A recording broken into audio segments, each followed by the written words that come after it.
On the other side of the world, there is a country called Happy Land, where the trees are 100 feet tall, and where the sun shines hotter than here.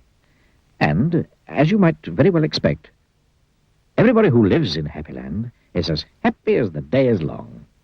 Wherever you go, you see smiling faces all around. It's such a happy place that even the flowers seem to smile in Happy Land. And as well as all the people being happy, all the animals in Happy Land are happy as well. If you've never seen a mouse smile, or a cat, or a dog, or even a worm, you go to Happy Land. Now, this story is about somebody who lives there, and who happens to be called Mr. Happy. Mr. Happy is fat, and round, and happy. He lives in a small cottage beside a lake at the foot of a mountain and close to a wood. One day, while Mr. Happy was out walking through the tall trees in those woods near his home, he came across something which was really rather extraordinary. There, in the trunk of one of the very tall trees, was a door. Not a very large door, but nevertheless, a door. A small, narrow, yellow door. I wonder who lives here, thought Mr. Happy to himself.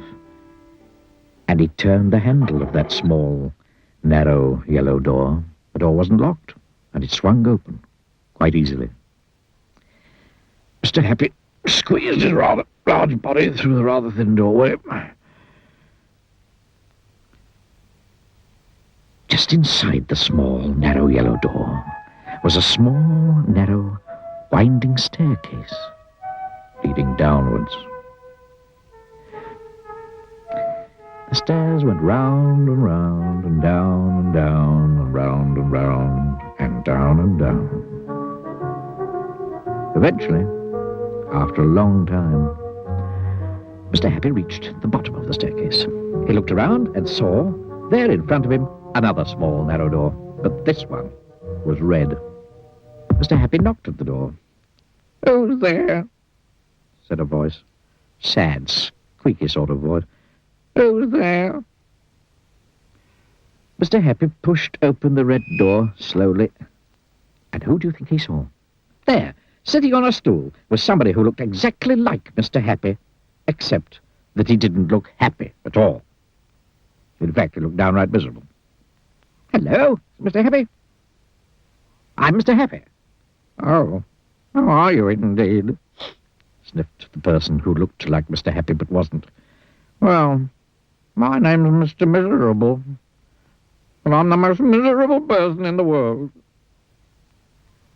"Why are you so miserable?" asked Mr. Happy. "Because I am," replied Mr. Miserable. "How would you like to be happy, like me?" asked Mr. Happy. "I'd give anything to be happy," said Mr. Miserable. "Well, I'm so miserable I don't think I ever could be happy," he added miserably. Mr. Happy made up his mind quickly. "Follow me," he said. "Where to?" asked Mr. Miserable. "Don't argue," said Mr. Happy. And he went out through the small, narrow red door. Mr. Miserable hesitated, and then followed. Up and up the winding staircase they went. Up and round and round and up and round and round and up until they came out through the yellow door and into the wood. "Follow me," said Mr. Happy again, and they both set off through the wood back to Mr. Happy's cottage. Mr. Miserable stayed in Mr. Happy's cottage for quite some time. And during that time, the most remarkable thing happened. Because he was living in Happy Land, Mr. Miserable, ever so slowly, stopped being miserable. The corners of his mouth stopped turning down, and ever so slowly started turning up. And eventually, Mr. Miserable did something that he'd never done in the whole of his life. He smiled. And then he chuckled, which turned into a giggle, which became a laugh. A big, booming, hearty, huge, giant, large, enormous laugh. And Mr. Happy was so surprised that he started to laugh as well. Both of them laughed and laughed. They laughed. They laughed until their sides hurt and their eyes watered. Mr.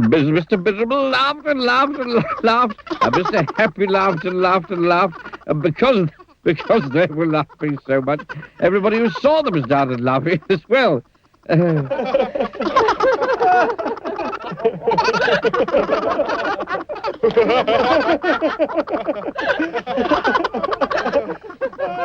the birds started, and the trees started to laugh at the thought of somebody called Mr. Miserable who just couldn't stop laughing.